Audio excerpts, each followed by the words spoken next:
Hi, Denise. Today is Sunday, September 10th, 2023. The time is 9:23 p.m. Well, this is a second chance, or I should say a second try of trying to get a video done for you. I had done a beautiful video for you after church, and unfortunately, I was not aware of it, but I guess I said too much about the alleged coming events of the fall and the alleged medical decision and what happened to people in the workplace the last time, so they took it down. So now I'm going to try to start again. First of all, we had praise in the parking lot. That is once a year. Our church takes the service outside. They put up tents. They have a prayer tent. They have a tent of for giving away. You get tickets to win things and giving away hot dogs and a drink for your dinner. I mean for your lunch, and they have other things that are sale if you want to go and purchase them. They have other vendors. However, of course, I didn't want any hot dogs. Evans didn't eat any either, but Gary did eat. They had a service. The Sunday morning service was at 11 a.m. instead of 10 a.m. And then after the service, we were encouraged to go out, talk to each other, fellowship. The kids had a lot of playthings, they could throw hoops and go into the Rumble House and just do a lot of things, which was very nice. It was very, very, very, very nice. But something happened during the morning service. Just after the pastor prayed, of course, I didn't tell you this. Once a year, they bring in all of the first responders for Ypsilanti Township, like the firemen, the sheriff department, Washington County Crisis Center, and all of those places. And they pray, they put a prayer covering over these leaders. And when the pastor finished praying for them, uh, the pastor and other ministers who were present there finished praying for them. He asked his wife to come and sing the national anthem. And as people rose to their feet and placed their hands over on their left side of their chest, something happened to me, Denise. I became so, so sad as they sang about the falling star and the land of the brave and the land of the free. I kept thinking about all of these women and men who were fallen there, and their parents or their cousins, their uncles, their siblings will never see them again. They will see a closed casket that comes home will be draped with the United States flag. And many of those men who are dying perhaps do not even know the cause that they're fighting for, but they took an oath to support the president's orders and the orders of the superiors over them as long as they're in the armed services. So whether or not they believe or know why they're fighting, they are fighting and we're losing lives. America says that we're helping out other people, but the blood of our boys and girls are just crying from the grave. Many of these kids, I do know, when Evans and Gary were in high school, I was told that the recruiters start to courting the kids toward the end of the year. Because one thing I did not realize, of course, my boys would not have qualified anyway. If your child is going to be 18 years old before graduation, they do not need to have parental consent. I may very well be incorrect, but I believe that this is very, very wrong. Number one, how can an 18-year-old make life decisions like that? Your brain is still growing until you're 26 years old, according to psychiatrist Dr. Vincent Purnell. So you're in no condition. I remember one day I was talking about something at work, and he said, honey, they don't understand. Their brain is not like yours, it's still growing. So obviously, all of the people in my mother's day who were getting married at 17, 18, 19, 20, they were still children getting married. Their brains were not fulfilled. So the husband actually not only became the partner, the leader, but he became the father. Some of those men even finished raising their wives because some married them as young as 15, even 14 years old. But getting back to what I was talking about, and I thought about How many boys and girls have taken this on because they have told, well, you know, you can get free education if you do X number of years. I'm just going to say two. It may be three. I'm not sure what it is. You come out, you get free education up through a master's. I don't know about a PhD. So they don't. The parents don't have the money to send them to college. They're not long suffering like I was. They're not willing to go to school part time. They want things right away so they can take a full course. So they go in sometimes. Now you could go to the grocery store and not make it back home, but you never think about the fact that if a war breaks out while you're in, you can be deployed at the drop of a hat. You have signed an agreement that aligns you with the government. The president, what he says, you will follow. What your superior officers say, you will follow. Do you think this is something an 18-year-old should be making decisions without parental advice and consent?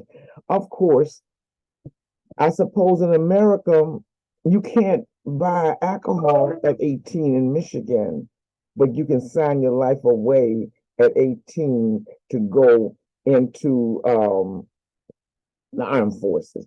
So as I sat there, my heart began to get heavier and heavier. I became so sad. My heart was just weeping. But when I came home, I realized today I was very, very sad. And that was just the thing that set it off. But a lot of other things that have happened over the years and pain, they started rising up. And I thought about, well, you stop and you think, Denise, what would it be like? And you don't want to imagine this, but let's think about it for the other mothers and fathers. You come home from someplace, two armed officers are waiting at your door when you arrive. The moment you see those uniforms, you figure it's over. They're coming to tell you that your son is he's a fallen soldier. Can you imagine what life would be like? That child died without even anyone there to comfort her, to talk to him. I know since I've been talking to Chris, he lost one of his men and he was a new recruit. And I felt so sorry for him. But of course, you know, Chris always tells me, well, just don't think about things. When things make you sad, he'll say, oh, don't think about it. But Denise, as I explained to him, at first I didn't understand. When my girlfriend Aura died, I believe that was in January, he would tell me, Lil, don't think about it, don't think about it. But I understand the job that he's in. You can't afford to go through a normal grieving process. You'll get yourself killed because you understand every day you send those men on parole and you go out with them on parole. That is your company. You're over that company. They may take you and them out of here. You are facing life and death every time you leave the tent. You cannot afford to sit and say, well, I'm in a stage of anger today. I'm in denial tomorrow. I'm just in a stage now of bargaining. I wish I could have had more days. Because, you know, even Father God gives us time to mourn, but he doesn't want you to let that person become an idol to you where you make a God out of them and you won't go on. He wants you to get to resolution, but he gives you a time to mourn. He gave them a time to mourn for Moses. Samuel, remember, mourned for Saul. And Father asked him, how long will you mourn? And I thought to myself, well, I didn't understand why Chris was the way he was, but this is how he copes. You know, he's lost a brother, he's lost his father, he's lost his wife, and he told me now it's just his mom and his son. So he copes the best way he knows how. They're gone, and I will always miss them. But you just kind of put them on the back burner. What concerns me as a social worker about people who do not allow themselves to fully grieve something or someone, it will pop up in symptoms later someplace else. Now, I'm not speaking from necessarily a death position because I was good to my sister. I was good to my uncle who I took care of when they passed away. But I'm talking about like in my marriage and the anger process of not allowing myself to always get through the grieving process. For years, I held on to things I should not have been holding on to. I told you that Rhonda called me out once and told me I was preoccupied with whole leather. And see, that wasn't for me. I should not have been concerning myself about that. I should have been concerning myself trying to get whole and healthy and raising my children to be whole and healthy. But for some reason, I became fixated on how much allegedly they were doing for her, how she was a princess, how she got to go to college and to march around. And my children for years, and it was my fault too, never got any a dime from their dad. Now I could have sued him because I certainly had his social security number. At that time, you know, it wasn't like it is now. You had to give a social security number and they would put it in the search bank. But eventually I gave it to the lady in Ann Arbor, and that's when they went after them. Because remember, I told you I understood why Penny might have been angry, because according to Gary, they took their check, and I'm not sure if it was the federal check or the government check. They filed together. If your husband is in arrears for child support, you need to file as a single person. You don't need to file with him, because when they take his, they'll take yours. And that's probably why Penny was so upset. Like I told you, I never got angry with her about it, but you told me you did, because I guess she felt like Gary and Evans were not her children, and she shouldn't have been punished. But they couldn't take Gary's without taking hers if they filed together. So a lot of things that went on that I allowed myself to be a victim and not speak up, that was on me. And I didn't choose to learn to assert myself in a very positive way. I allowed things to just roll on and roll on and roll on until they got out of control. And then I was just too angry I couldn't even sleep. So I guess what I'm saying is that everyone has to be allowed to grieve their own way. And I know since Chris has been in Africa, he lost a recruit. He was shot in the chest. He lost him. And he told me that one time he was very sad, and after that, we don't talk about that person anymore. See, and this is something like this concerns me. Now, if these men have learned to detach and pull away, when they get into the real world, are they able to automatically go back and learn how to allow themselves to be fully emotionally connected? I know there comes a time when you have to disconnect. Even in a bad marriage, if you don't disconnect, sometimes emotionally you'll go crazy. But when you have a job like that, every day you go out with 30 men, you may come back with 26, and then you may come back with 29 and one in the infirmary or in the clinic. So, you know, we just kind of look at everybody's point of view. A lot of Black people, and we're not talking about the armed forces now, do not allow themselves to grieve things like jobs that they lost they should have had, husbands who treated them wrong, because somehow as a Black community, we learn to just skip over these things and keep on skipping. But I'm going to tell you one thing. To sit and make a God out of your pain is not okay. But I do not believe that God minds your recognizing the fact that I've been harmed, I've been injured, and I am angry. Then he expects for you to forgive that person, but not to maybe trust them again. Or if you do trust them, they have to be a back trust, but to forgive that person. So we all have our ways of dealing with grief. But what concerns me, how much do these men bring home? How much have they seen that they never ever share with anyone outside of their company? I know one day I was talking to a friend of mine, and she told me one of our ex-friends told her husband came home with PTSD, and with PTSD, and I said, oh my God. She told me that the girl told me too, but then the friend told me the wife was afraid of him. Now, I don't know how his manifested. If it manifested in hallucinations, if it did, you had better be afraid. because he thinks he's seeing things, he's hearing voices, he thinks those people in the room with him. You don't know what happened to him, how he was traumatized when he was on parole, if he got shot, if he almost got killed. Because I know once Chris told me a bullet passed his head and went to his partner's leg when he was a sergeant. And he sent me pictures of the sergeant was injured, how the medics came down and took care of him. But they didn't lose anybody from that company. But since Chris has been in Africa, he lost a man, and he doesn't talk about that anymore.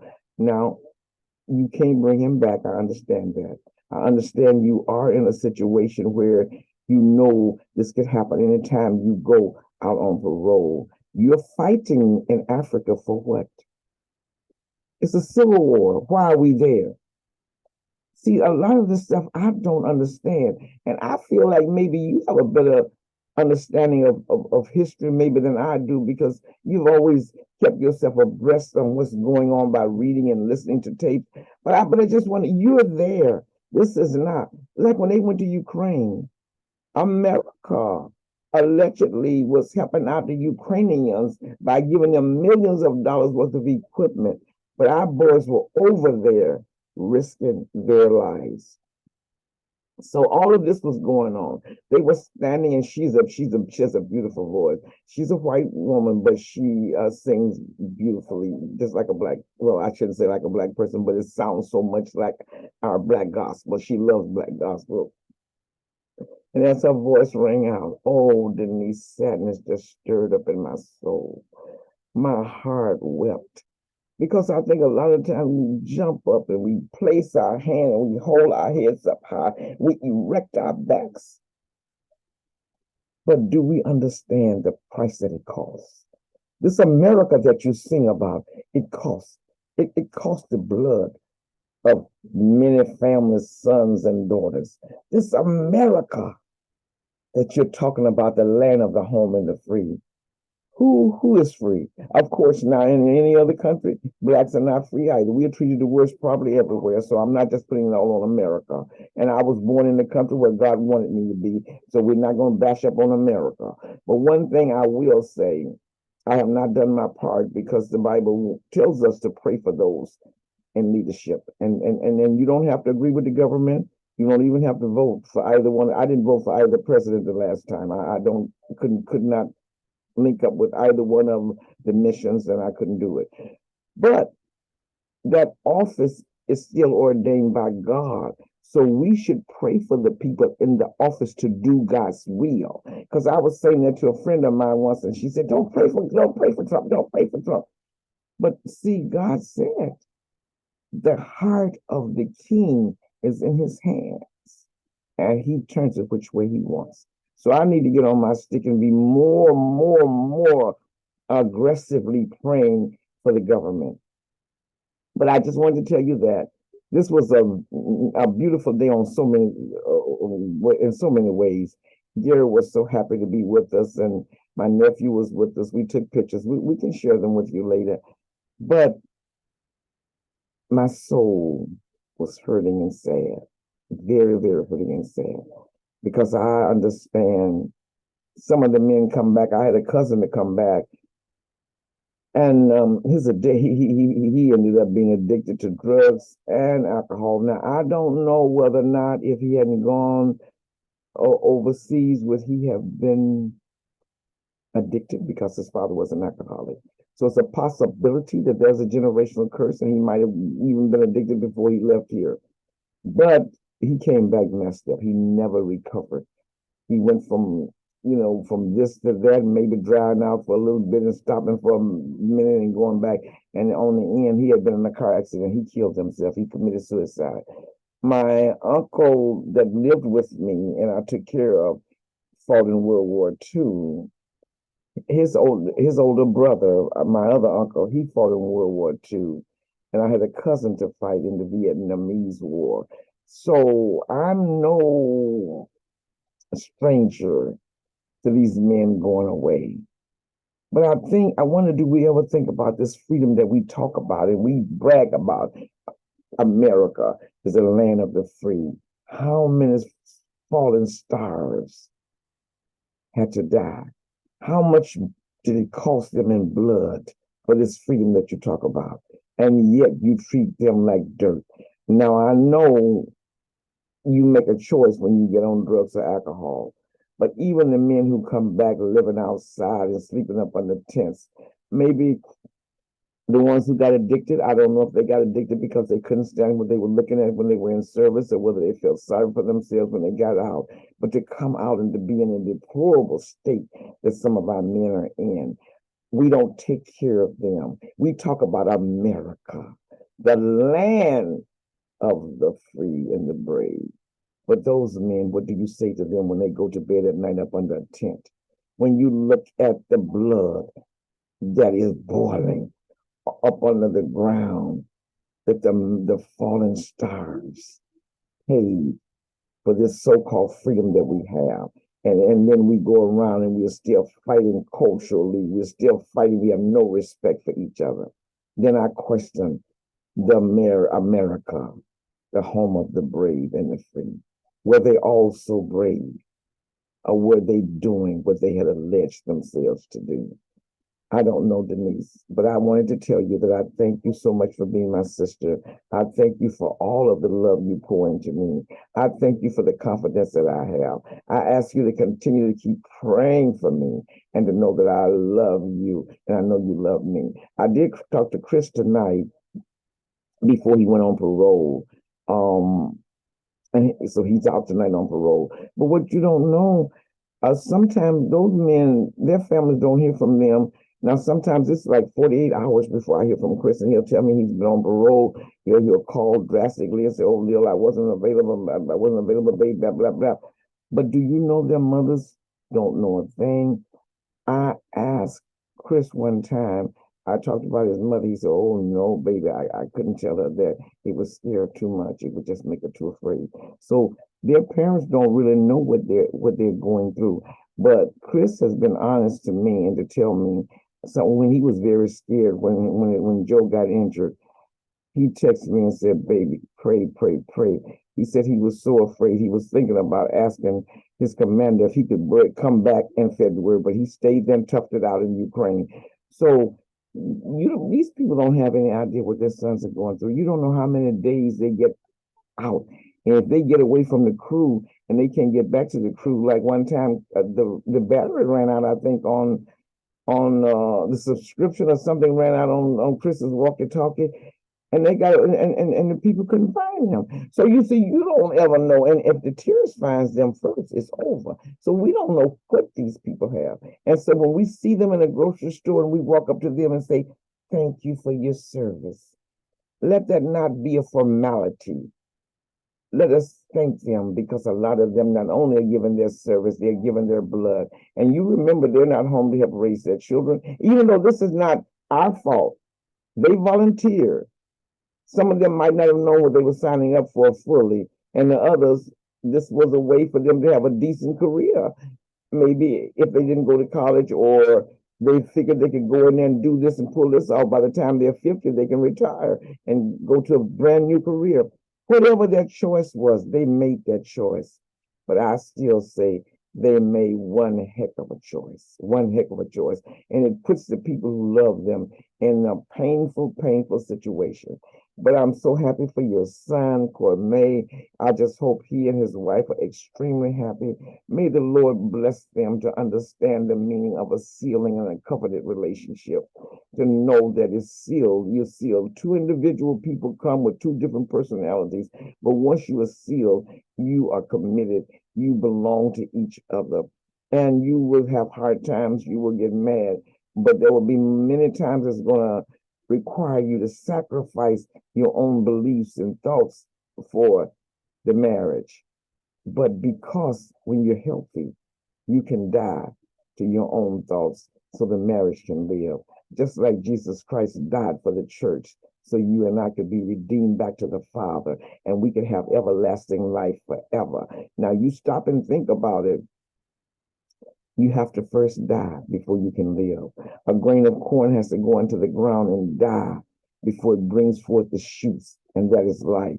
Many times I think marriages don't work because the two people be still remain individualists. Now you can still have your own personality, have your own likes and dislikes, have your own beliefs. You're not going to start to being a robot. But it comes a time when even though your plan might not be what he wants, then you have to die and let the marriage live. His plan might not be what you want. You have to die and let it live. Like you might like fish, but he wants to always go to a place for steak. If you don't eat red meat, there comes a time when you have to go and eat a salad or eat something on this, eat a side dish so he can be comfortable. So when we learn to take care of each other, we learn to love each other, we learn to love Jesus first and love that mate equal with ourselves, then we're on our way to have a good marriage. And you told me your son has always been a good-hearted boy, as handsome, as good looking and as handsome as he is good looking. I mean, he's just as good as he is handsome.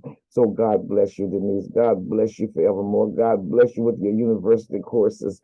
Just be blessed. I hope you too will let this one come through and be blessed. I love you. And if you ever have a chance, go to my YouTube channel, because some of the people from our fellowship also I post on there, especially Thea and Betty. God bless you. Evans is going to be teaching on this Thursday on Joshua. So he'll be on there too. God bless you and love you. I shall talk to you later. Always remember Jesus is Lord. And whatever we do, let's put him first and know that if we put him first, he has our backs. And every little thing is okay. I love you very, very much. Say hello to Keisha, Justin, the boys, and give the baby girl a hug for me. Love you, Leo.